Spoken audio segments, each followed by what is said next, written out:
was written 2 days before she was murdered. Where did you find that? In this score, she must have left it here. It's written by somebody called Sergius Bauer.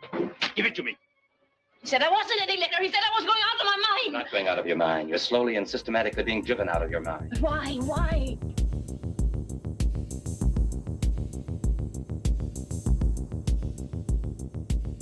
Hey guys, I'm Kevin. I'm Jake. And this is Movie Matters. We are closing out Psychological Thriller Month with Gaslight from 1944. Quite a difference from the movies we've watched this month. I'd never seen it before. I liked it a lot, actually. I was really impressed by it. What'd you think, Jake? Yeah, same. I thought it was a really well done movie. Obviously, filmmaking has come a long way. Yeah. Since the 40s, but giving it, a little bit of leeway for being as old as it is, it's a really excellent movie. Yeah, think about it. It's 82 years old. Yeah. That's insane. Insane. Yeah, I thought it was super well done. I thought the acting was good. Yeah, I mean, I had really no complaints about it.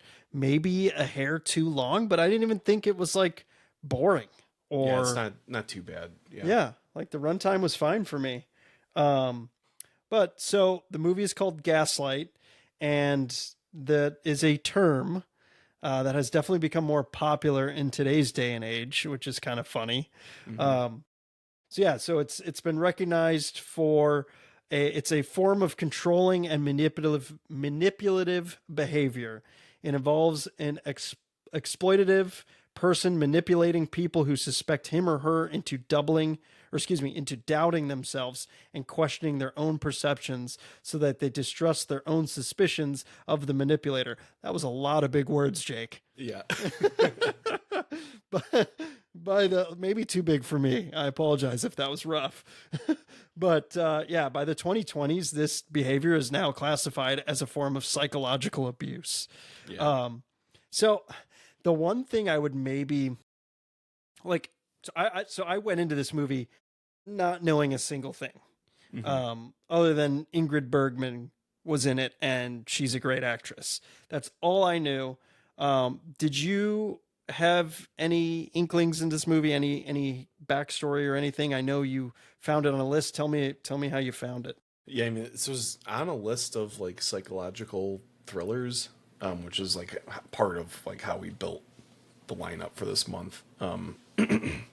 But yeah, the only thing I knew about it was the origin of the term gaslighting comes from this movie. So it's not too difficult to like figure out what the movie's about, Yes. But other than that, I didn't really know, anything about it. I can only imagine people seeing this in 1944 being like, shit, this is provocative and like I'm like crazy and what do they do, and yelling at the screen and stuff like that. Because going into this movie, I knew what the term gaslighting meant, and I knew that the husband was the culprit of doing that. And I feel like if you hadn't known that term, especially in 1944, which you wouldn't know that term, you'd be like, well, is she crazy? Is she not crazy? And so that's maybe the only critique I have about this movie, is that you know that, but there is still a twist at the end that I really like. And we'll get to that, I'm sure. So this is based on a Broadway play, if I'm not mistaken, this movie. Right. And there's a British version of this from 1940, and MGM, the studio that put out this movie, tried to eradicate its version. And I don't know if you read about that, but they literally were they would burn copies of it because they wanted this movie to succeed. Isn't that interesting? Yeah. Well, that's what Hitchcock did with the book Psycho. It was he basically bought out all the bookstores across the entire country so that no one would read the book before the movie came out. I did not know that. We also should do that movie eventually. Yeah. We should do a Hitchcock month. I think we talked about this. Yeah, we should. Especially because I own 2 box sets in 4K same. of his movies, and I've yet to watch like any of them. Not that I haven't seen some of them. Like I've seen Rear Window, I've seen Psycho, I've seen The Birds, but we usually watch Psycho and The Birds like around Halloween. nice. But Yeah. So, and Ingrid Bergman is like a very prominent actor in a lot of Hitchcock's movies. Yeah. And yeah, I mean, I think she was great in this. I thought her acting was great. She actually won an Oscar for Best Actress for this performance. She's great. I think it's very, for 1944, it's very, very good acting. I mean, granted, cinema and acting has come a long way in 82 years, but for the time, I think it was incredible. The best, it also won for Best Art Direction for a black and white production. So I did not know this, but they had Oscars for black and white productions and color productions. Oh yeah, I didn't know they split the category. That's interesting. I had no idea. So it won for that, which I think the set art decoration interior is what it specifically says, which is funny, is excellent in this movie. Even the exterior art decoration is excellent. Like all the sets are really vibrant for black and white, and just it shows off the wealth that Ingrid Bergman's aunt, Anna, right? Anna Alquist. Yeah. That she had, and it's like it was impressive. It was impressive. Yeah, I mean, like for sure, like the attention to detail is like incredible. And then the lighting, yes, especially on the interiors, is so well done. Like so like deep, like the like darks like contrasted with the like spotlights, you know, almost on like certain places, and like really makes the house seem like foreboding like throughout the whole movie, and like kind of like a prison, you know, for Ingrid Bergman's character in a lot of ways. So yeah. It's really well crafted and well done. Yeah, I almost thought this movie was going to be like almost gravitate towards horror a little bit, or like this murderer was going to come back like and be more prominent. Yeah. But it didn't, obviously that didn't happen, but at the end it kind of does in a sense. Yeah, I mean the movie was also nominated for Best Picture, Best Actor for Gregory Anton, who's played by Charles Boyer, who I think is awesome in this movie. It was nominated for Best Supporting Actress for Angela Lansbury, which is her first acting role ever, which is really impressive. Like she came out of nowhere, and I was like, oh, yeah, that's random. But she plays Nancy the maid. I don't know if her performance was Oscar worthy personally, but again, I'm used to it was good to today's cinema. It was nominated for Best Screenplay and then Best Cinematography for black and white production, not color. Again, I looked that up and I was like, oh, that's interesting. Yeah.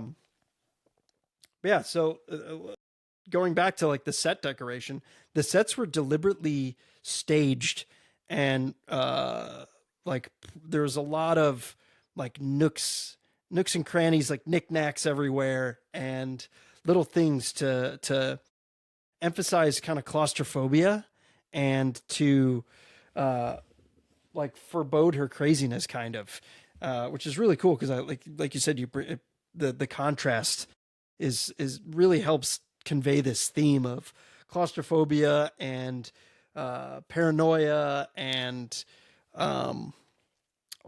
there's just like so much to dive into. I feel like it's great.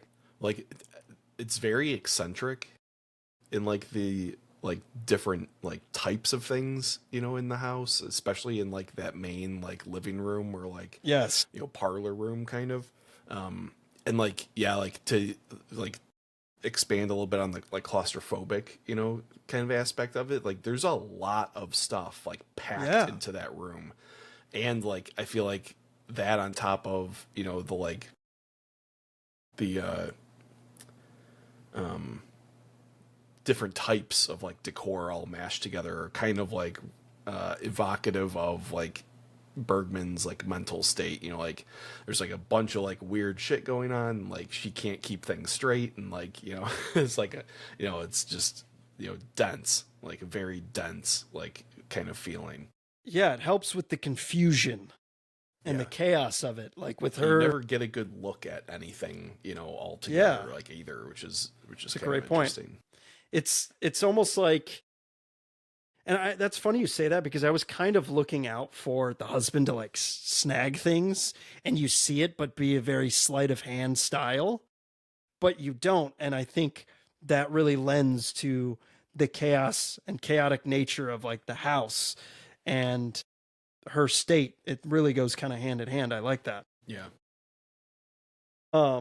Yeah, I mean, the movie starts off that there's a strangler on the loose, and it's Alice, her Paula, who is played by Ingrid Bergman. Her aunt has been murdered, and the murder was never solved. That's kind of the starting off point. And yeah, it's interesting. You don't really find out like that she was strangled or murdered till Paula's on the train talking with Mrs. Twaits. If that's how you pronounce her name, I forget. The neighbor. Yeah, the nosy Future neighbor. Yeah. Yeah. And yeah, so then she's in what, Italy, right? Yeah. She goes to Italy, and it's like she falls in love after like 3 days with Gregory Anton. Yeah, I can't remember. It's a really short amount of time. Yeah. I'm it's just like it's like less than like 3 weeks, I think. It might have been like 2 weeks or something. She's like, I want to marry you. And I'm like, whoa. Again, 82 years ago was definitely different. I feel like even for the 40s, that was a little quick. But I think that's also maybe just movie magic, you know? Yeah. Could be a little bit of that. But it does raise a flag, you know, a little bit, like something's not quite, you know.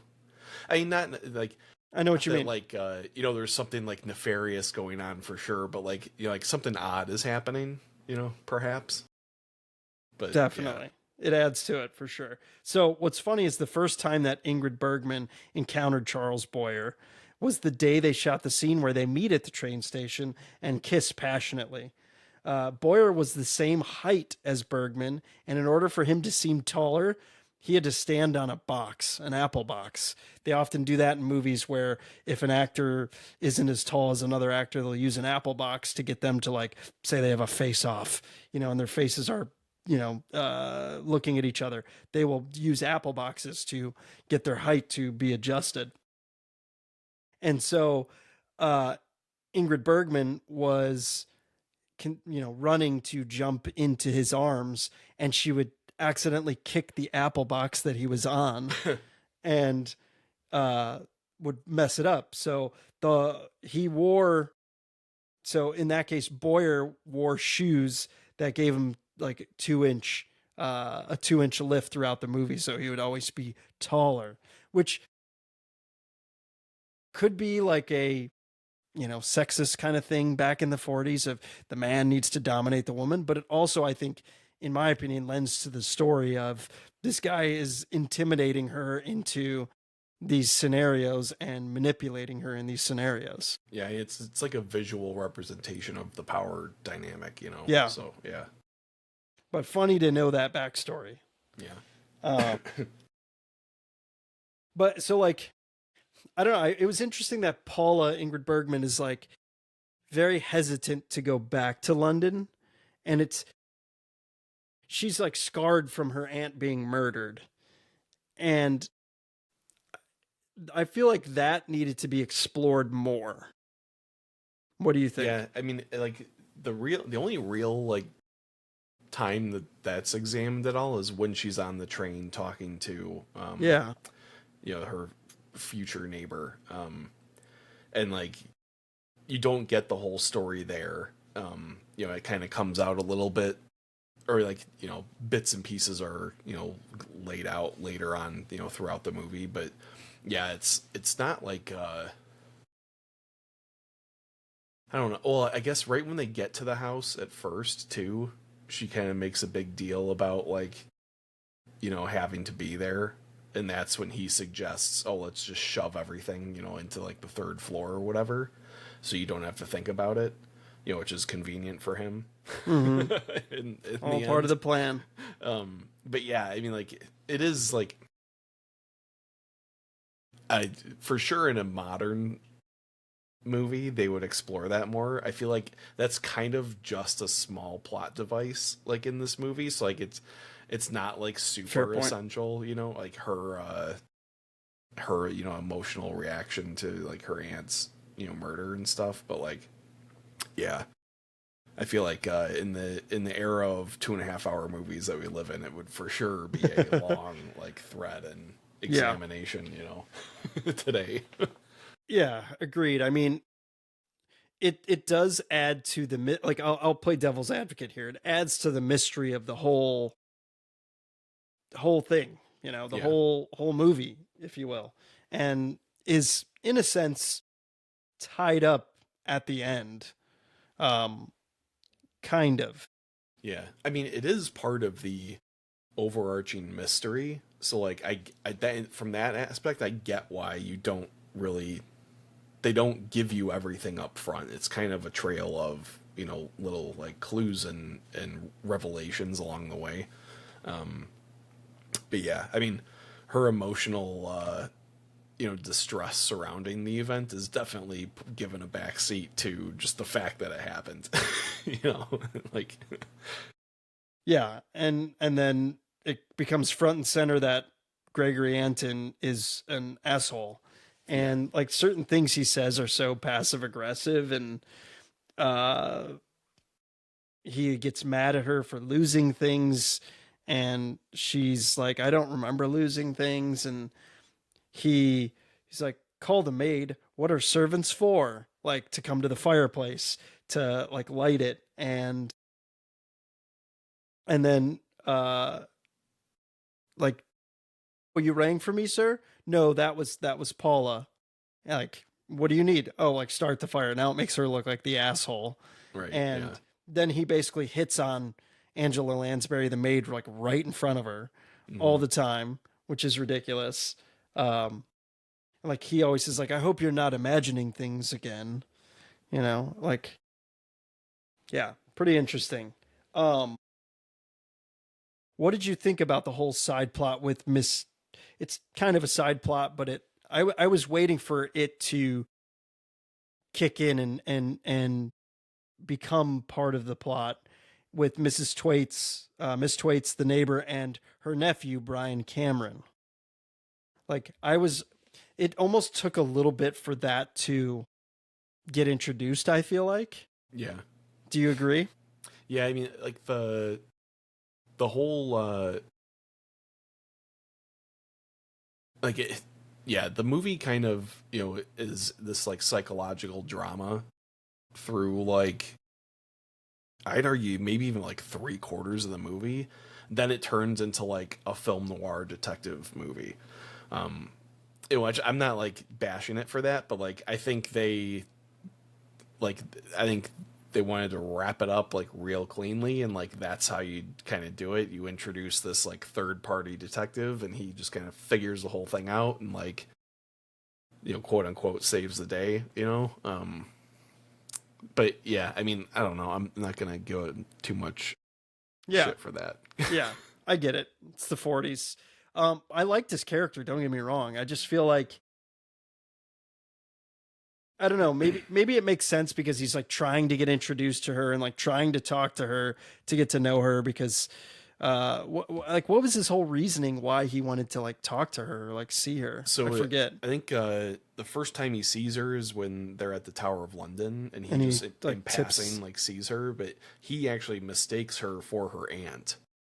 Or like she reminds that's right. him of I've seen a ghost. Her aunt. That line. And I gotcha. And he's the one later on that we find out got the glove that her aunt, Yes. gave away to a an admirer, and he was like a little kid, at that time. So Yeah, I loved that detail, by the way. That was Yeah. so great and a that was great a really tie-in. nice callback. Yeah, like really well written. Yeah, I mean, and I like the maids. I love the plot device, or I don't know, it kind of helps further the plot. The other maid, the older maid, and I'm blanking on her name, Elizabeth.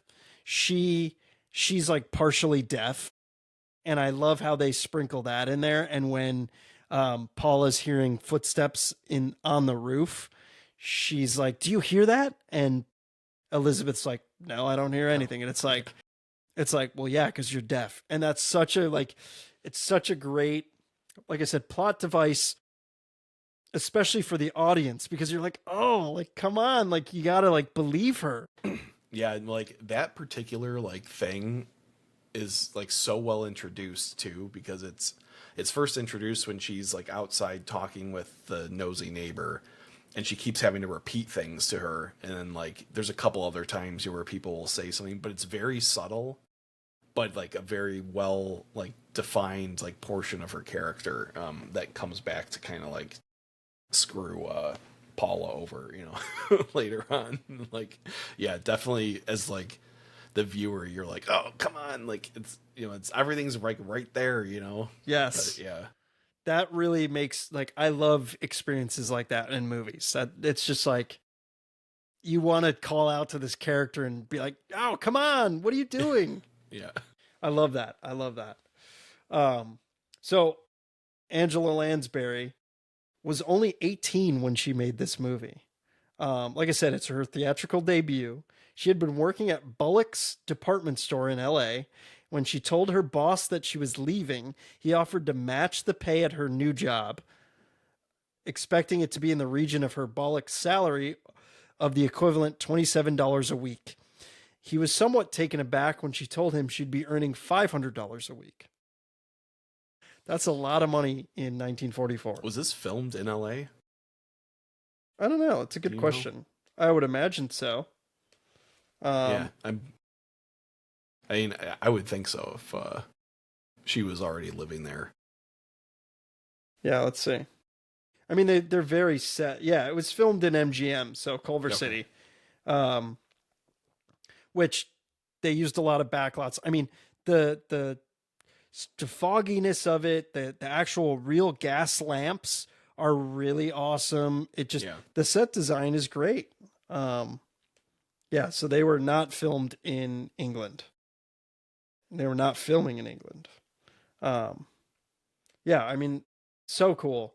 And I was gonna look up like how much $500 is. $500. Yeah. Probably like $2,000 or more.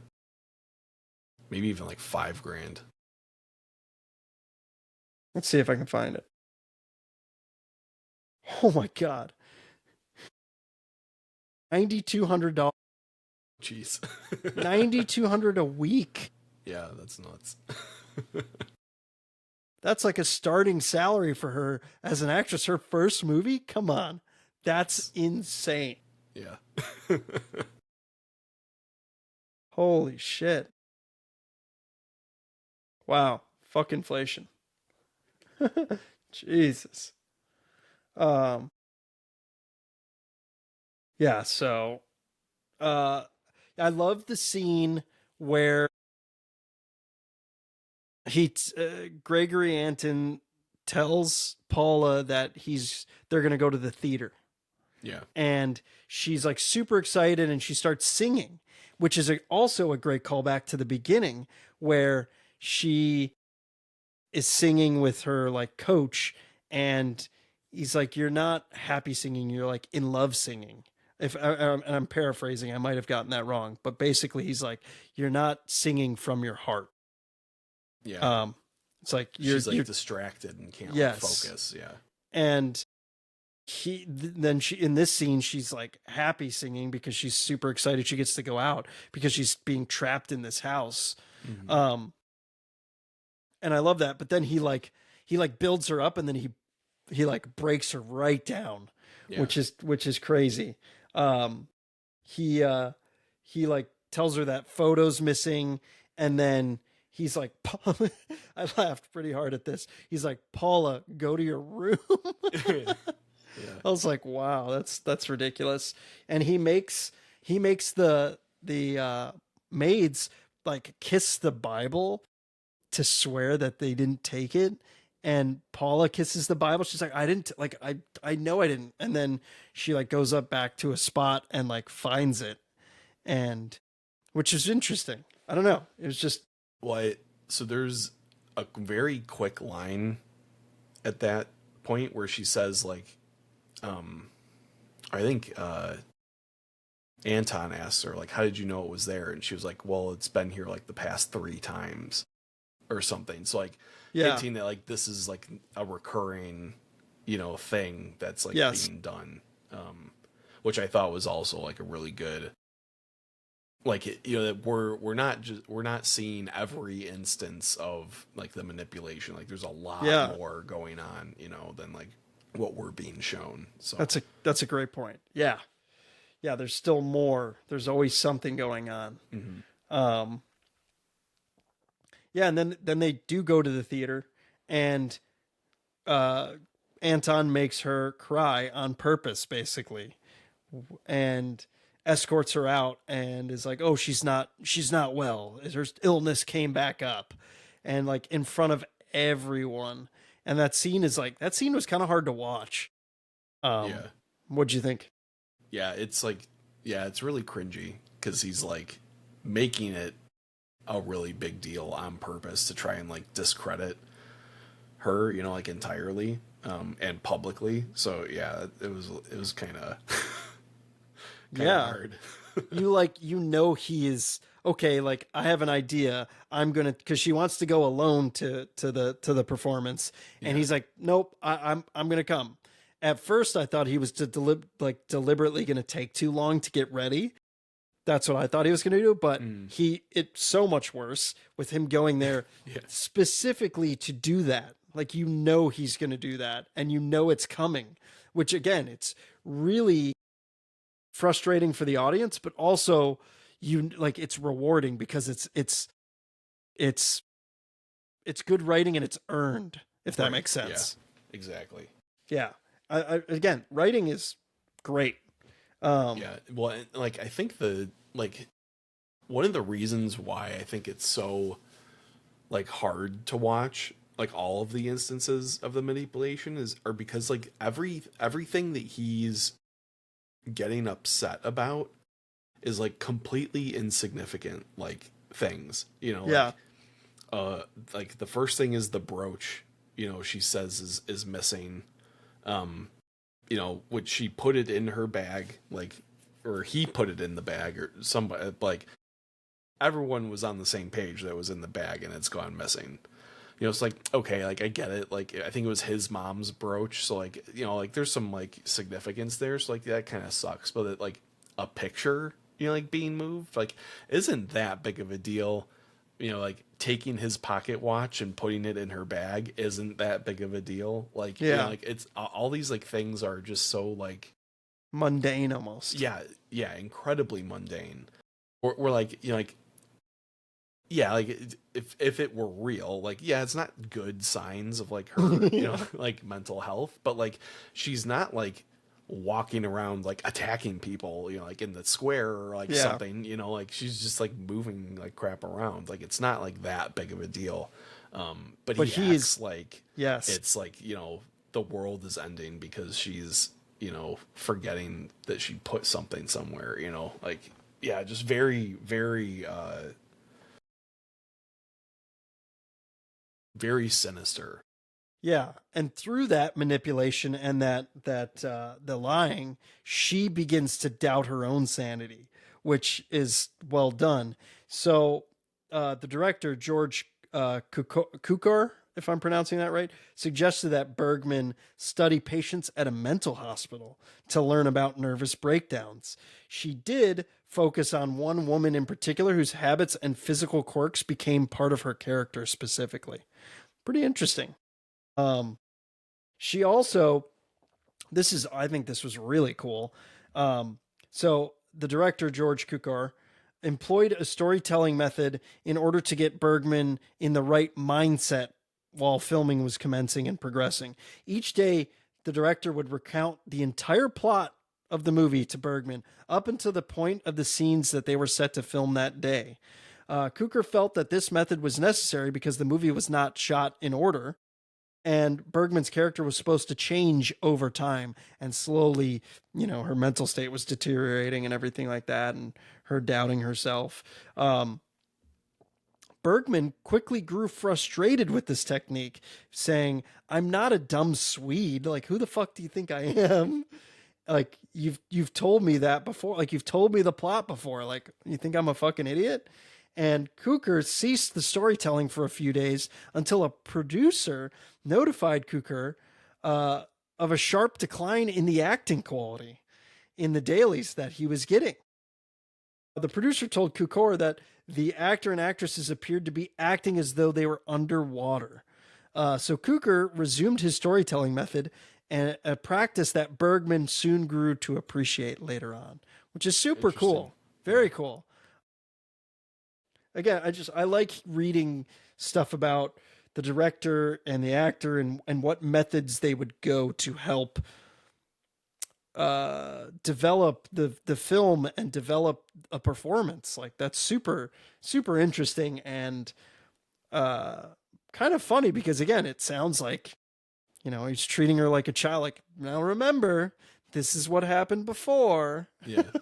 Pretty interesting. Like, I mean, especially for a movie like this where the performance is supposed to like escalate, throughout, like, yeah, I would think it'd be extremely important to like ground yourself in like, where am I, during 100%. the filming process in the narrative, so that you know exactly how much you're supposed to like kind of press on the pedal, and like give it, because otherwise, like, yeah, you can kind of fall into a trap of like, you don't really know how much energy you're supposed to be giving, especially if you're playing somebody that's degrading their, mental their state. psyche. So, yeah.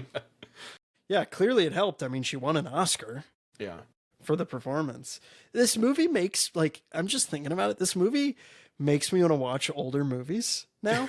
I don't know if it gave you the same thought, but I looked at the other Oscar contenders and nominees and winners of that year, and they all look solid. Like, I'm interested. We should make a month where we just like watch old Oscar winners or something. Yeah. No, I like old movies. Yeah, I really enjoyed this. And I bought, like, I need to watch, I think it was almost the same year. Let me see. I bought Double Indemnity. Yeah, same year. Double Indemnity, a Billy Wilder movie that's supposed to be great. It's Barbara Stanwyck, Fred McMurray, Edward G. Robinson. It's really high on IMDb in terms of its rating and high reviews across the board. And I've never seen it, and I bought it on Criterion, and I've been wanting to watch it, and came out the same year and was nominated for a handful of Oscars as well. So this movie has inspired me and makes me want to watch these 40s movies, which is kind of funny because usually I'm like bored to death by some movies that are older. I mean, like, I don't know if I should say it. It's pretty bad, but like Citizen Kane is a fantastic movie. Don't get me wrong, but it's boring in my opinion. It's like, it's dry, isn't it? It's like, yeah, I've never watched it all the way through, but like, it's very dry subject matter, kind of to begin with. So, yep. But yeah, I mean, artistically, it's a very well done movie. No offense and no shade to that movie. It's revolutionary, but like, people are always like, it's one of the best movies ever made. It's like, it's really well done. It's just boring. It's boring to me. Again, we're used to movies that are a lot of years newer, and it's a different form of life. Yeah. Well, so it's like, like, I'm a big fan of The West Wing, but some people cannot sit through political, drivel for, like, however many seasons that is. And, so like, yeah, I get it. Like, subject matter, I think, matters a lot. when you're, especially when looking at like stuff from a long time ago, where like the technical, you know, like aspects of it aren't as like developed as they are now, and you know, even writing has come like such a long way. So yeah. I mean, I've been wanting to rewatch Casablanca, another Bergman film. Fantastic movie. Have you seen it? That movie's fantastic. It's so good. Definitely worth all 3 hours or however long. I don't think it's that long. But there's other movies I want to rewatch, like The Maltese Falcon. Fucking awesome. Yeah, that's a good movie I want to rewatch all those movies. But back to this movie. You get Brian finally able to visit Paula, which is awesome because he's playing detective, and he sees Gregory Anton like disappear into darkness, into the fog. He's like, where the hell does this guy go? And he takes this opportunity to go and visit Paula and be like, hey. And that's when you find out he was the admirer with the glove, which I love. And then he mentions, he's like, hey, did you notice the gas just dim down? Yeah. And it's like, boom, light bulb, pun intended. Yeah. Well, yeah, like, okay, maybe I am not crazy. You see this, and it's a great revelation and a like, great turning point. The first time where her like inklings are finally confirmed that like it's not just like imaginary and stuff. Yeah. Yes. Yeah, I love that scene. And you get the noise above, and you realize what it is. It's Gregory searching for these diamonds that he's been looking for a long time. And there's also an excellent callback there to when they're looking at the crown jewels at the Tower of London, and he gets this like weird like fixation about jewels, like where he does like, and it's not like a real monologue, but it's like a few sentences where he's just like, oh, jewels are like so great, like you know, which is like weird at that point in the movie. You're kind of like, why is this dude like obsessed with like diamonds and stuff? Yeah, but you kind of like brush it off. But then it's a great callback, you know. Yeah, there's a lot of that. And another one is the Sergius Bauer letter. And it turns out that Gregory and Sergius Bauer are one and the same. You know, you've got that classic 1940s dialogue line. Like, you won't believe it. You know, I love that part, though. I thought it was great. And it's like, oh, he's got the same handwriting. And that he manipulated Paula into marrying him just to get Alice's jewels, which is wild. And that's such a cool, that's a cool revelation, because you don't know what his motives are for this the whole time. And it really intrigues the viewer. And then you get that, oh, okay, that's what he's looking for. And at the same time, he finds them in the attic, which is, again, it's great. It's just, everything's kind of going together. Mm-hmm. And I really appreciated that they built this as like one large master plan that like Gregory has had from like the get-go. Yeah. Because like up until that point, like you just kind of think he's an asshole, like an abusive asshole, you know? Yeah. Like, I mean, you know, there's something weird going on, you know, in the upstairs, but like it's not really clear that it's him. Like you think it probably is him, but like my inkling at least was that he was just like fucking with her, you know? Same. Like, is he on the roof just fucking clobbering around? That's what like, I thought too. To like drive her nuts, you know? Yeah. But I liked how it like turns out to be, you know, that he's not just a thief, he's an exceptional thief. As Hans Gruber would say. Die Hard. 80s callback. I miss 80s movies. However, I've been loving doing all these movies, don't get me wrong. But I also love that it ties into the Moida. There's been a Moida. Yeah. And that Sergius Bauer, or Gregory Anton, murdered Alice Alquist. Mm-hmm. So that's a crazy, like, all right, because I was wondering when they were going to tie that up. Yeah. I was thinking, like, are they going to that at all? And then they do at the end. And I was like, oh shit, that makes total sense. Yeah. So I thought it was really good. I really, really enjoyed this movie. I think it's so well done. I was very impressed by it, especially for a 1944 movie that's 82 years old. That's crazy. I'm glad it was on our list. It's definitely different than the movies we did, especially because this is a first time watch and we're not really watching it in a specific way or looking out for certain things. I would be interested to go back and watch it and be like, all right, this guy is doing all these things on purpose. I mean, clearly we know that, but having that more insight, especially into the ending, knowing the ending, I think that'd be an interesting rewatch. I don't know when I'll rewatch it. I might not, but I loved it. I'm glad. I'm happy we watched it. Yeah, I really enjoyed it. Yeah, same. Yeah, I'm glad we watched it.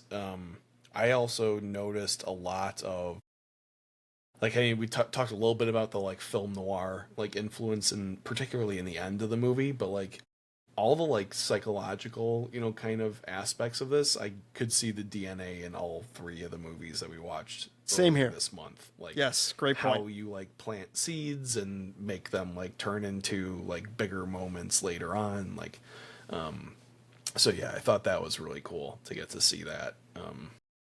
That was neat. Yeah, agreed. So next month we are doing a new themed month, as we have been doing all year so far. We're doing genre defining Westerns, which I am stoked because we got some fucking awesome Westerns on here. We're starting with The Good, the Bad, the Ugly, Unforgiven, The Treasure of Sierra Madre, The Assassination of Jesse James by the coward Robert Ford, which is a mouthful, but awesome movie. And No Country for Old Men, which I am stoked for those. I believe I have all of those on Blu-ray except for The Treasure of Sierra Madre, so I will be picking that up probably because I've been wanting to watch that movie for so long. It's another Bogart movie from the 40s, so we're slipping it back in there, folks. Yeah, next month will be fun because we're getting 40s, 60s, 90s, and some modern. Yeah, 2000. Both contemporary Western and period piece Western and contemporary and modern film. So I'm stoked. I'm a big Western fan, so I'm in Arizona, so it's fitting. Yeah. So real quick before we call it a day, what was your favorite psychological thriller this month? I think we're gonna have the same answer, and I think it's Shutter Island. 100%. 100%. Yeah. Yeah. Yeah. I mean, we gushed a lot about it already in that episode, so go listen if you haven't. But yeah, I mean, it's just so well done, like all the way around. So yeah. Cool. I'm leaving it at that. Love it. We'll see you guys next week with some cowboy hats on, potentially. Yeah. See ya. All right, guys. Take care.